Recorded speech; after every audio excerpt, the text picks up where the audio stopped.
Se pretende apoiar nosso canal e ajudar na geração contínua de conteúdo para você, é fácil. Basta visitar o link da lojinha na descrição sempre que precisar comprar algum produto. Com esse gesto simples, você estará oferecendo um apoio valioso. A Cristina, ela está sentindo medo de morrer. Ela me diz assim: padre, tenho fraquejado muito na fé, estou sentindo muito medo de morrer, de que alguém da minha família morra. E vou tentar explicar. O motivo foi o falecimento da minha sogra. Depois da morte dela, padre, eu não tenho conseguido vencer esse pânico. Eu sempre imagino que vai morrer alguém da minha casa, sempre fico com pensamentos obsessivos, pensando que nada mais vai existir depois da morte, que tudo isso aqui é em vão. E me angustia demais olhar para as pessoas que eu tenho e pensar que eu posso perdê-las a qualquer momento. O que eu posso fazer, padre? Minha filha, eu não sei quanto tempo tem que a sua sogra morreu, mas a gente sempre passa por um processo assim, toda vez que a gente perde alguém. É natural que na nossa vida a gente sinta medo de perder quando perdeu. É como que se aquela perda abrisse os nossos olhos para que nada é eterno, de que a gente perde sim, o tempo todo alguém vai morrer, o tempo todo nós vamos ter de lidar com o limite. Agora, o que a gente precisa fazer é encaminhar o nosso luto de maneira que ele não venha nos causar esse pânico. Como que a gente pode fazer? Eu acho que a oração ainda é o melhor caminho para nós curarmos esses traumas. É claro que buscar a ajuda de um psicólogo, quando isso se estende muito. Mas sabe, antes de você dormir, você rezar um salmo de confiança. Tem tantos salmos aí na Sagrada Escritura que nos ajudam a dizer essa confiança. O Senhor é minha força, é a minha proteção, em Ti nada temerei. De você buscar uma palavra, uma oração, de você pedir a oração de outras pessoas. Os grupos da renovação carismática, eles são muito bons nesse sentido. Porque lá existem pessoas que gostam de rezar umas pelas outras. É tão bom quando alguém põe a mão na nossa cabeça, reza por nós. A gente se sente mais acolhido, sobretudo no momento dessa fragilidade, Cristina. Procure participar de um grupo de oração. Procure fazer a leitura de um salmo de confiança ao final da noite. Não perca a oportunidade de criar essa vida mística. Sabe, a oração ela tem um efeito terapêutico sobre nós. Nós precisamos rezar. E essa oração, ela pode ser feita através da palavra, ela pode ser feita dentro de uma igreja silenciosa, sabe? Você de vez em quando se refugiar na igreja da sua cidade, no horário em que não tenha muitas pessoas, fica ali, diante do Santíssimo, fique em silêncio e peça a Deus que Ele venha preencher esses espaços que foram abertos pela perda daquela pessoa. Você perdeu a sua sogra, ela devia ser uma pessoa importante para você, você devia ser muito ligada a ela, e agora está sentindo essa insegurança, que é um processo humano natural, mas que a oração pode nos ajudar muito. Essa história de amor à primeira vista é muito perigoso.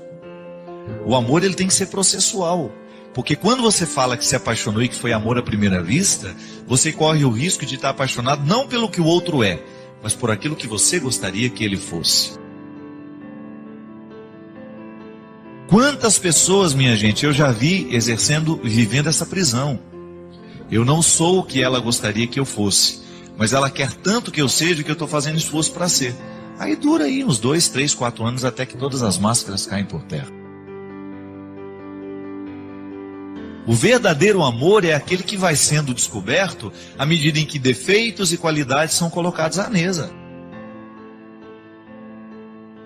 É uma crueza isso. É difícil? É. Mas conto de fadas, definitivamente nunca vi. Essa história de amor romântico, perfeito, onde o outro é tudo aquilo que eu imaginava ser, não. Dê tempo ao tempo, vá devagar com a dor, porque o santo é de barro, viu? Vá devagar com o andor, porque o namorado que você tem aí é de barro, é frágil. Vá devagar com o andor, porque a sua namorada é frágil, a sua esposa é frágil. Ela tem muitos defeitos que você precisa conhecer, até você ter o direito de eleger. Não, conheço seus defeitos, conheço suas qualidades e quero viver o desafio de fazer isso dar certo. As prisões afetivas nascem das nossas expectativas. Então, muitas vezes nós aprisionamos o outro nas nossas expectativas. E por que depois a gente não consegue se livrar? Porque você também não consegue livrar-se da ilusão que você criou para ele. Sabe como é que uma pessoa se recupera disso? Quando ela tem coragem de reconhecer: eu não perdi tanto assim. Porque na verdade a pessoa que eu achava que eu amava nunca existiu. Ela foi uma projeção minha. E é engraçado, minha gente, que quando a pessoa consegue fazer essa reflexão, ela se liberta, como se fosse tirado uma infecção que antes estava matando. Outro dia atendi uma pessoa assim, muito rapidamente, ela me contou que o casamento tinha sido desfeito. Eu não sou a favor de desfazer casamento, eu não me compreendo errado. Acho que tem que fazer de tudo para dar certo. Mas ela me falava assim: eu sabia da vida que ela vivia, das inúmeras traições, das mentiras o tempo todo que ele contava para ela e do tanto que ela sofria com aquilo. Aí um dia ela sofreu, ela me procurou e chorando muito falou assim: ele me abandonou e agora foi embora de vez. Aí eu perguntei para ela: mas por que você está sofrendo tanto se você sabia que ele já tinha te abandonado há muito tempo? Ele te abandonou desde o primeiro momento em que ele assumiu uma outra mulher na vida dele e tinha uma vida dupla. Todo mundo sabia dessa vida dupla. Ele te abandonou há muito tempo, há 20, 30 anos atrás, eu não sei quando foi que começou essa história de traição, e você não teve coragem de naquele momento colocar-se como uma esposa deve colocar no momento que sabe da traição do marido. Com autoridade. Eu não sou um objeto para você usar, eu não sou um objeto para você brincar, e a fidelidade é, sem conversa, uma obrigação de todo mundo que fez uma vida a dois. É respeito, é amor. A demonstração do amor passa pela fidelidade. Aí ela me olhou assim assustada e falou: você não perdeu nada, que você já perdeu há muito tempo. O que você fazia era velar o marido dentro da sala da sua casa que já tinha morrido há muito tempo. É velório que não acaba, é velório que não termina. Então pare de achar que você perdeu tanto e comece a descobrir que na verdade você já perdeu há muito tempo, e você já deveria ter tido maturidade para entender aquela perda naquele momento e parar de permitir que o sofrimento te acometesse tanto e provocasse tanta ferida que está te matando aos poucos. Minha gente, quando nós não nos livramos desses fardos, nós somos capazes de nos boicotar e de causar uma morte antecipada. Porque a pessoa vai perdendo a vontade de viver, ela vai perdendo a capacidade de sonhar, ela vai perdendo a capacidade de ser feliz. Por quê?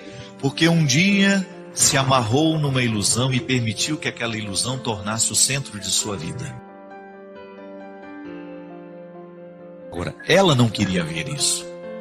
Questão de maturidade. Não tem nada, não tem um jeito pior de perder do que fingir que não está perdendo. É a pior maneira de perder. É quando você finge que não está perdendo. É quando você passa de mão de tinta numa parede que já está podre. Não foi Jesus que falava que de nada adiantar caiar as sepulturas? Elas continuam escondendo cadáveres. Então não tenha medo de terminar o seu namoro se você descobre que ali você está vivendo uma ilusão, ou que o outro está fazendo de você um território da sua ilusão. Ninguém tem obrigação de ser para o outro uma ilusão. Se ele não ama quem você é, não faça esforço para ele amar a ilusão que você está criando para ele amar. Isso é uma prisão terrível. Nos becos, nos lugares onde a gente não vê, há sempre alguém querendo uma esperança. para sobreviver. A vida é ameaçada em muitos lugares. Os lugares que os nossos olhos não alcançam. Agora, neste instante, por exemplo, são estatísticas monstruosas que mostram que muitas pessoas perdem a vida a cada minuto, a cada segundo, por causa da violência. Nós estamos assistindo, todos com certeza assustados, as últimas notícias a respeito dos 2 garotos que foram violentamente assassinados, esquartejados pelo próprio pai e a madrasta. Antes de vir para cá, eu ouvia da minha funcionária uma história de que um dos garotos, porque eles estavam no abrigo, quando foram mandados de volta para casa, um deles pediu socorro. Pediu que não gostaria de voltar para casa porque lá eles eram muito judiados. E a juíza fez cumprir a lei. A lei é clara. Se tem pai, se tem mãe, se tem lugar para ficar, não pode ficar no abrigo. Ainda que essa lei seja cega, ainda que essa lei não seja capaz de descobrir a qualidade do pai que espera em casa. Porque você vai concordar comigo. Não basta ter pai esperando em casa. Não basta ter mãe. Tem que ter qualidade aquele que espera. Foi-se o tempo em que pai e mãe eram sinônimos de segurança para os filhos. Nós estamos assistindo nos últimos tempos histórias absurdas em que o principal agressor é o próprio pai e que o principal agressor é a própria mãe. É impossível a gente ficar indiferente a uma história dessa. Não acredito que possa haver algum ser humano que seja tão insensível a ponto de escutar uma história dessa e não se perguntar: que mundo é esse que nós estamos vivendo? Que sociedade é essa que nós estamos construindo para deixar como herança para aqueles que a gente ama? Que mundo é esse? Um mundo onde o pai é capaz de esquartejar a cria de suas carnes como se fosse um objeto, como se fosse um animal. Um pai que não é capaz de tomar a defesa, que não é capaz de retirar a criança das mãos violentas de uma madrasta,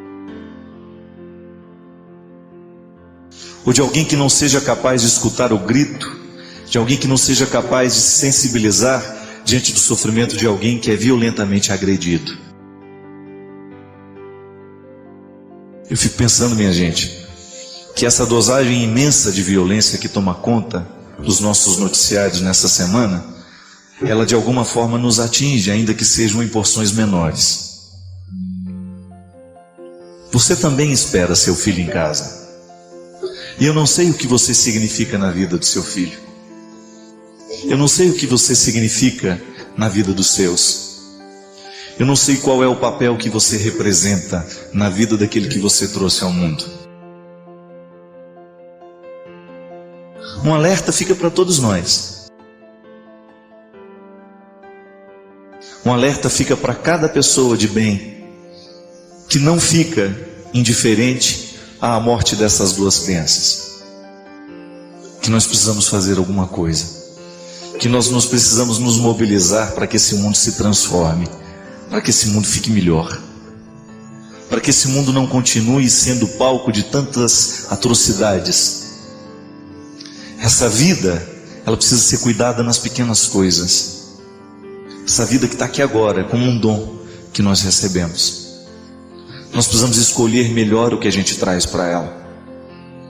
Eu sei que você, na sua experiência de amar e ser amado, você nem sempre pensa nessas coisas, porque às vezes a vida não nos permite isso. A gente vive correndo demais.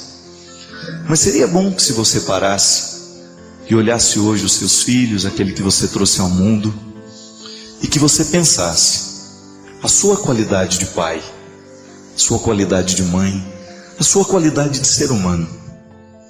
O que você tem representado na vida dos seus? Que isso não sirva de culpas, que isso não sirva de peso, porque geralmente quando a gente começa a pensar a qualidade da nossa vida, a gente cai na tentação de ficar parado no que a gente não fez de certo. Não é para isso. É apenas, quem sabe, um jeito de nos alertar para que essa violência não tome conta de nós também.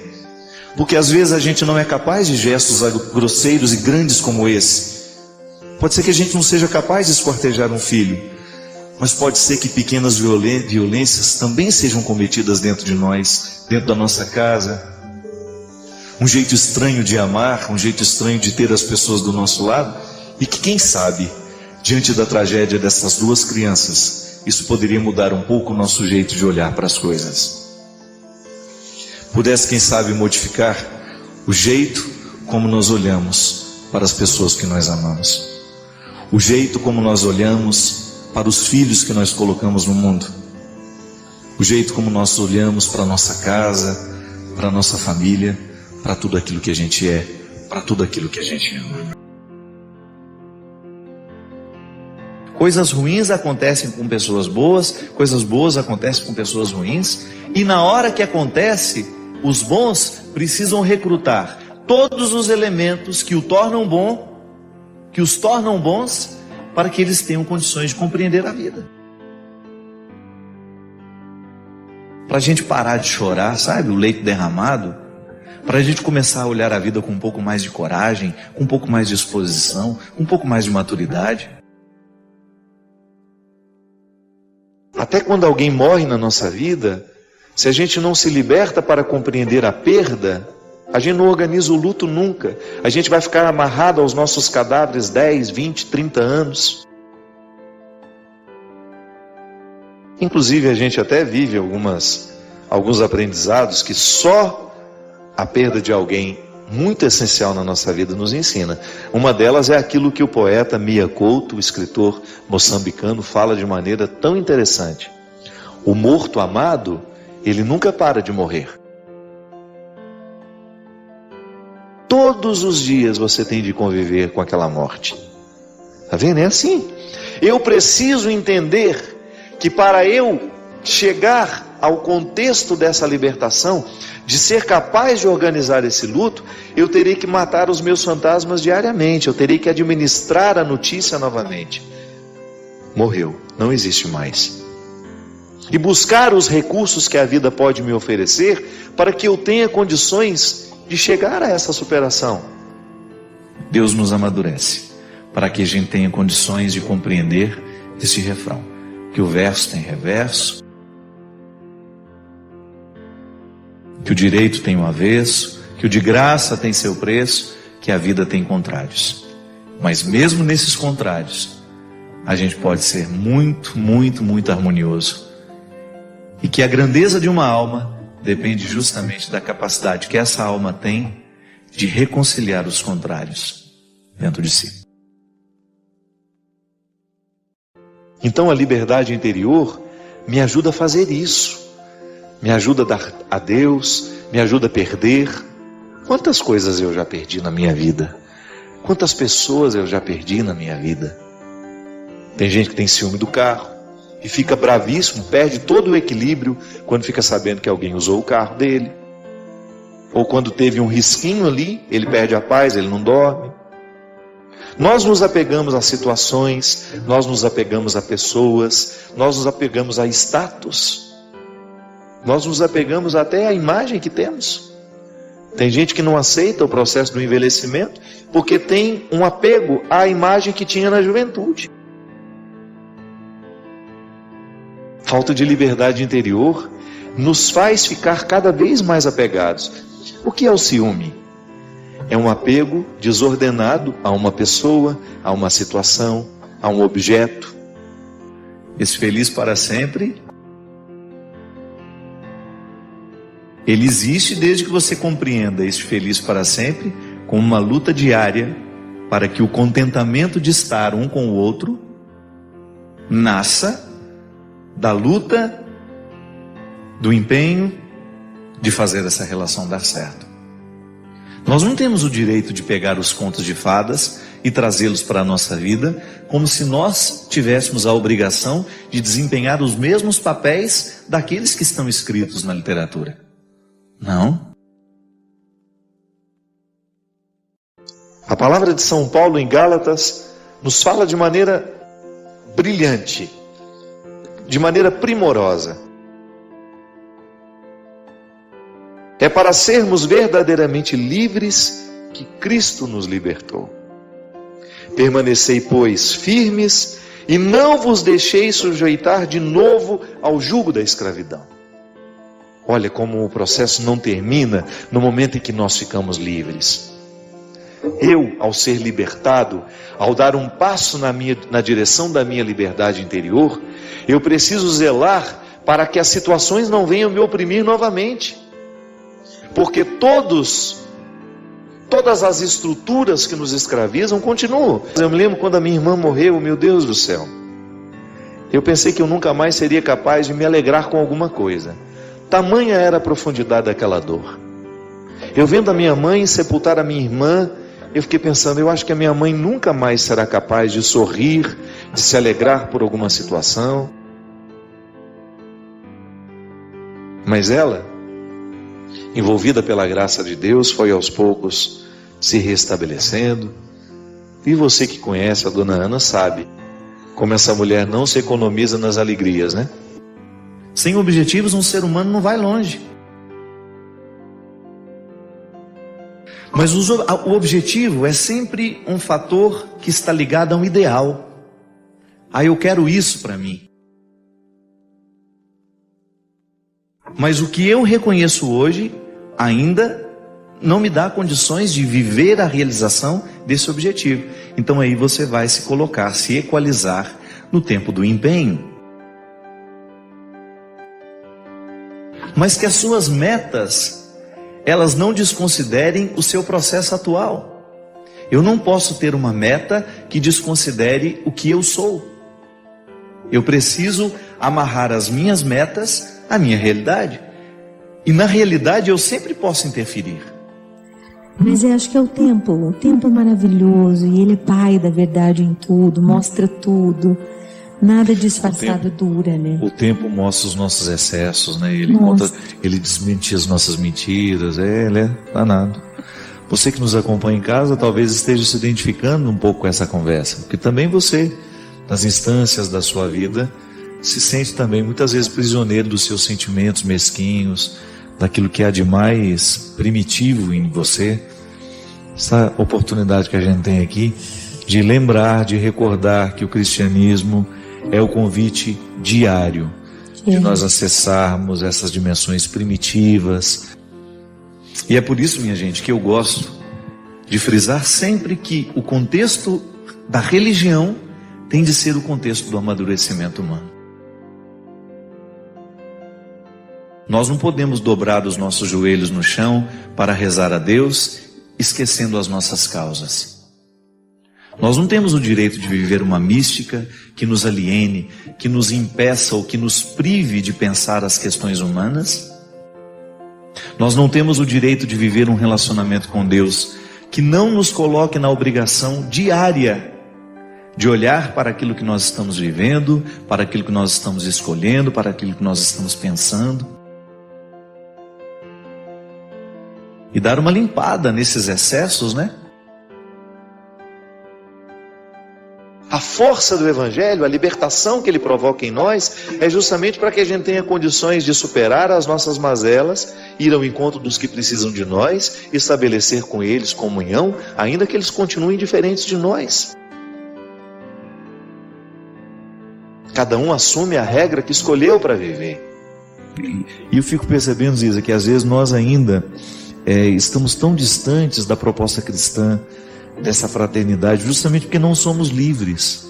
Você fraternidade falou tudo. Verdadeira, né? Às vezes a gente experimenta sentimentos tão mesquinhos diante do sucesso do outro, diante da beleza que o outro provoca, diante da arte que o outro... Dói, né? Que coisa estranha isso, né? É imaturidade, na verdade. Na verdade, acho que essa falta... Não adianta, para a gente se alegrar com o outro, a gente precisa estar livre e feliz com o que a gente está vivendo. Senão você fica invejando o jardim do vizinho, né? Inevitável. Inevitável. E se alegrar com o outro é bom, só porque é leve. Só acontece se for verdadeiro. E a gente tá na cara, né? Vê na cara. Mas se de vez em quando alguém não nos retira desse senso comum e nos apresenta uma maneira nova de interpretar a realidade, a gente corre o risco de ficar acorrentado nas mesquinharias, né, do senso comum. Pensar diferente, pensar alto. Não era a proposta de Jesus? Ele não mudava a cabeça de quem ele encontrava para melhor, né? Ele fazia com que aquelas pessoas saíssem de um contexto antigo de interpretação de si mesmo, do outro, do amigo, da política, da religião, e fazia com que aquela pessoa avançasse aqui pela cabeça. O coração só muda depois que a cabeça pensou diferente. E é tão importante, minha gente, você sentir que você não está estagnado. Nós vivemos num tempo de tantas escravidões, as escravidões do preconceito. Meu Deus do céu, às vezes nós assistimos a um debate político e as pessoas se atacam de maneira meu Pai de misericórdia, e você fica pensando, você vê o desrespeito de um ser humano pelo outro, você vê o tempo todo, você assiste a um noticiário e você fica percebendo a crueldade sendo cada vez mais presente entre nós. Por quê? Porque falta uma mentalidade que nos liberte. Falta uma mentalidade que nos dê condições de olhar para o outro com um pouco mais de amor, de olhar para o outro que vive a sexualidade diferente de nós, que fez opções diferentes de nós, e a gente ser capaz de ter um respeito por aquela pessoa, de não tratá-la com descrédito, como se ela fosse um ser humano de segunda grandeza. Hoje é aquele momento em que Jesus diz que se você quiser vir, você terá que abrir mão dos seus contextos para descobrir o contexto dele. Se traga você, e a partir do momento que você se apresenta a ele, ele vai fazer uma grande obra na sua vida. Às vezes nós resgatamos o instinto tribal para poder nos justificar dos medos que a gente sente, das inseguranças que a gente carrega. Dá vergonha de admitir, eu sou ciumenta, eu sou insegura às vezes, eu tenho medo às vezes. A gente tem vergonha de dizer pra gente mesmo quem a gente é. E eu, de verdade, acredito e experimento muito que a misericórdia de Deus é um espaço maravilhoso para viver. É grande, sabe? É um lugar onde você entra e dá para respirar em paz e dizer: Jesus, olha que tipinho eu ando sendo aqui. Vamos conversar nós dois. Quero ser assim não, né? Ser livre é um projeto que nunca termina, né? Nós nunca estamos totalmente libertos. A antropologia cristã, ela nos ensina que a nossa liberdade interior precisa ser libertada diariamente. Porque é um dom. É um dom que me pede uma tarefa. Não recebo de mão beijada, né? Como se diz comumente quando as coisas são muito fáceis. Deus nos deu a liberdade como um dom. Eu trago dentro de mim, você traz em você, todos nós recebemos. Agora, ser livre é outra coisa. É como você ter uma planta que precisa crescer mediante o cuidado que a gente tem com ela. Quando você rega, quando você aduba, para que todo aquele potencial que há na semente se desenvolva e aquela semente possa tornar-se a árvore que potencialmente existe ali dentro. A mesma coisa é a liberdade. Poder dizer, hoje livre sou, é você assumir que você está num processo de libertação da própria liberdade.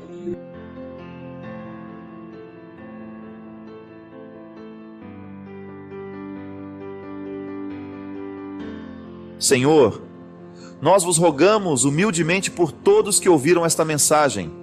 Proteja e guarde esta pessoa, para que, confortada com o dom de vossa graça, goze prosperidade, paz e harmonia, e dê no mundo testemunho de vossa glória, comportando-se como o verdadeiro templo do Senhor. Por Cristo, nosso Senhor. Amém.